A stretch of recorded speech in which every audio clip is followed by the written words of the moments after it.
For centuries, stories have been told of enlightened teachers and yogis of the past, their ancient wisdom passed down from teacher to disciple. Tucked away in hidden caves and mountain hermitages in the Himalayas, their meditation creating a web of blessings surrounding the earth, practicing meditation for the benefit of all beings.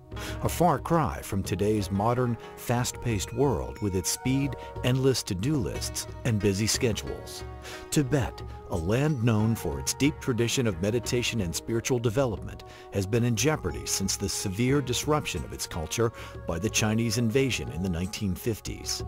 The knowledge and unique spiritual methods once cultivated by Tibetans are now at risk of being lost forever.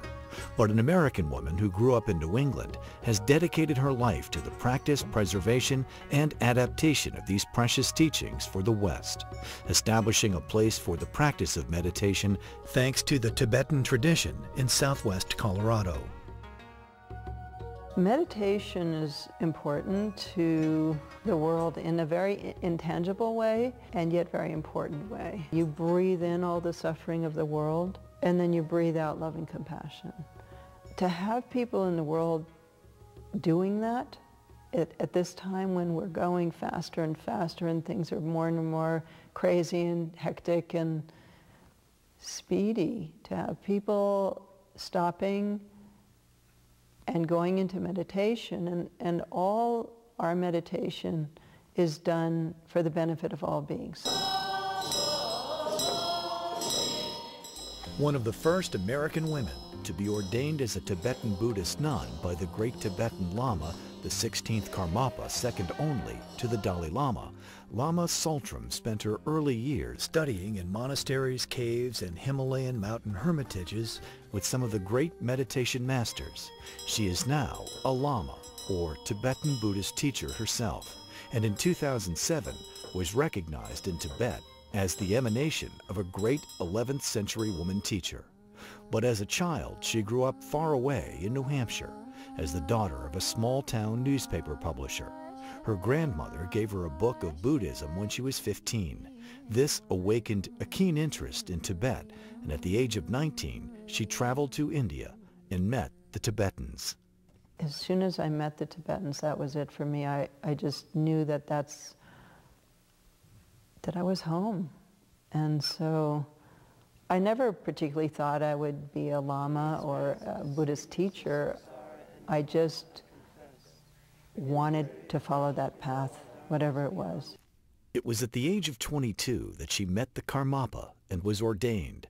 Several years later, while in a mountain retreat, she first had the vision of creating a Western retreat center, a place where people could enter the depths of meditation that had been possible in Tibet. Eventually, after several years in the Himalayas with her Tibetan teachers, appreciating the precariousness and preciousness of this tradition and its potential gifts for the West, she was inspired to bring it home. She disrobed from being a nun and returned to the United States to marry and raise a family. However, the death of one of her children inspired her to find the stories of Tibetan women teachers to help other women. After her death, I felt like I just didn't know what to do. And I didn't have any stories to follow. And so I really felt I needed the stories of women, because everything that had been translated from Tibetan, all the biographies were of men, which were wonderful and inspirational, but they didn't address my experience in that moment. And so that began my connection really with the feminine, and realizing that there was a difference. After her children were grown, Lama Tsultrim once again returned to her long-held dream of a Western retreat center. She founded Tara Mandala in 1993, located on 700 acres of rolling hills, forests, and meadows in the foothills of the San Juan Mountains of southwest Colorado. Tara Mandala offers vast views, natural beauty, and a deep silence that has a profound effect on the individuals who come here for retreat and meditation. You can hear the silence at Tara Mandala, and you can actually hear the sound when the ravens fly by. You can hear the sound of their wings. And that was something that really struck me when we found the land, and we would walk around and just sit, and you could hear the silence. There was a sound. And then a bird would fly by and you could hear the bird flying. I feel a lot of fulfillment in what's been done here. When we found the land, we did actually recognize it as the place that we had been looking for. To put it simply, you could say Tara Mandala is the enlightened dimension of the female Buddha of compassion. I